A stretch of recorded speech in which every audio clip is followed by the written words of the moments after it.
In this video, we're looking at some cool vibes I found in the first Call of Duty made in 2003. I was pretty surprised at some of the art direction in the game that made for some aesthetically pleasing areas. I was shocked at the number of night missions featured in the game. There's about 6 of them.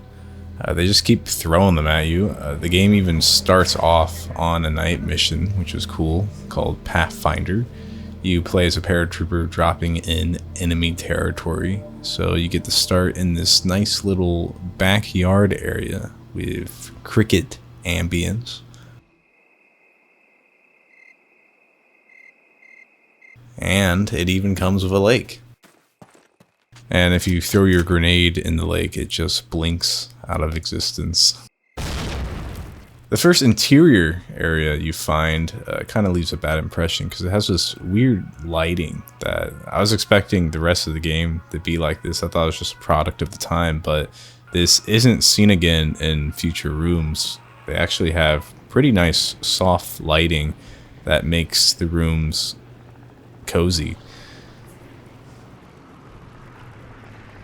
But besides that, they really start off strong with a lot of detail with these animations, like you have this guard pissing before you walk up on him. And you also have these bunker guards playing checkers that get kind of spooked when they see you approach. Also, there's this lo-fi half track, which I thought was vibey.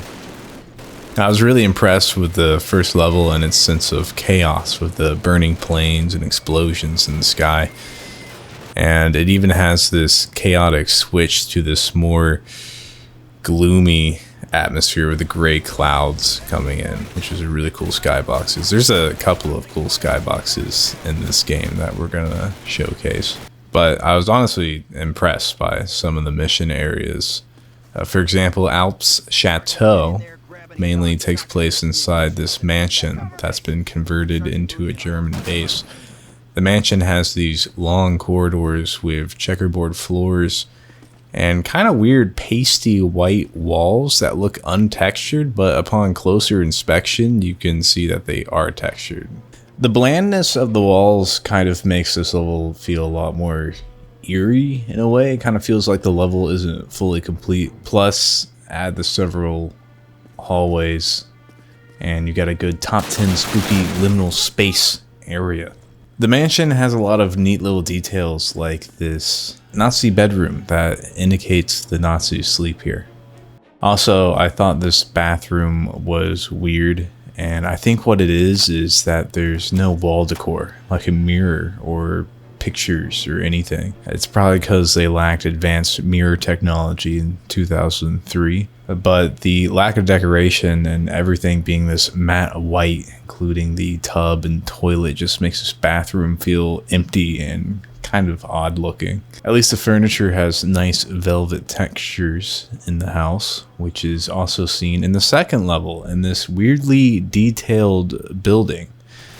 Most of the level is just foggy European countryside, but when you get to this very French decorated house that has pretty bland rooms aside from this living room, which has different patterns going on with the furniture, the walls, and carpets. This room has no importance to the mission and you only pass through it, but I felt it stood out in the entire game because it's really charming with all the little thought put into its design for some reason.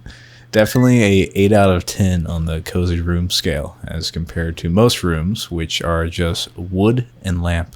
But back to the mansion, I wanted to also highlight this ballroom looking area, which features a lot of different patterns. This is a pretty cool detail that divides the rooms and helps them feel more recognizable. These first few American levels feature probably the best interiors in the game. The mansion also has this cool art gallery area, which admittedly was done pretty poorly because they repeat the art textures being used and you can see the same paintings right next to each other. But it does include a set of knight armor, which is pretty tight. Just a really interesting location for an early COD game. Unfortunately, this isn't consistent. I imagine as the game development progressed, they had less time and budget to work with, because we don't see anything that cool outside of a few missions. The Brit campaign gets a ship level at night, but it's pretty boring as it's just a giant metal ship with metal hallways. But we do get some nice fog ambience in other levels. This is one of those cases where the lack of technology makes old games more atmospheric, as we see the use of fog a lot to help limit the detail in the more open maps. So instead of having to decorate the background, you can just slap on some fog. My favorite use of this being in the Russian missions, where the wide snowy landscapes just vanish into a foggy void in the distance. You can also see it in the snow map featured in the epilogue and multiplayer section, along with a wall of classic JPEG trees to indicate a boundary.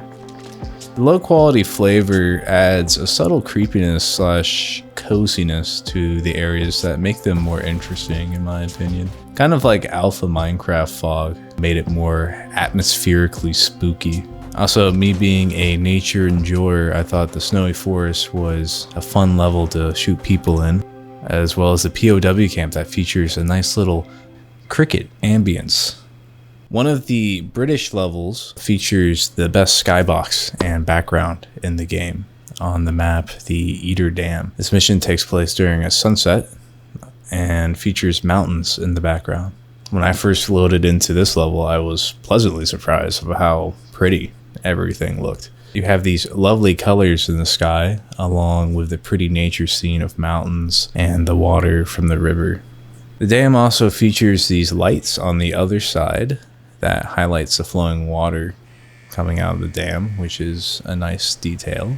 Mission in general is a cool mix of nice nature area and then close quarters fighting inside the dam. Kind of felt like a 007 mission, especially with the fact that you're by yourself. But yeah, really cool scenery. Call of Duty 1 was definitely surprising with the art direction to help make the missions less typical.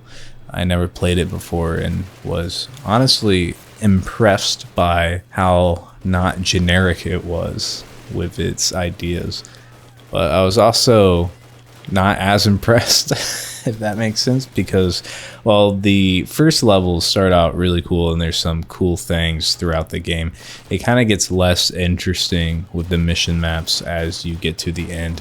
All of the Russian campaign is pretty repetitive, with the environment just being destroyed concrete buildings in the snow, which is pretty disappointing. I felt it turned into kind of a slog, as I couldn't really find anything interesting to look at in the Russian campaign. Which sucks, because the intro is really cool. So you start off the first level with no gun. You're just given some ammo because they don't have enough resources to give everyone a gun.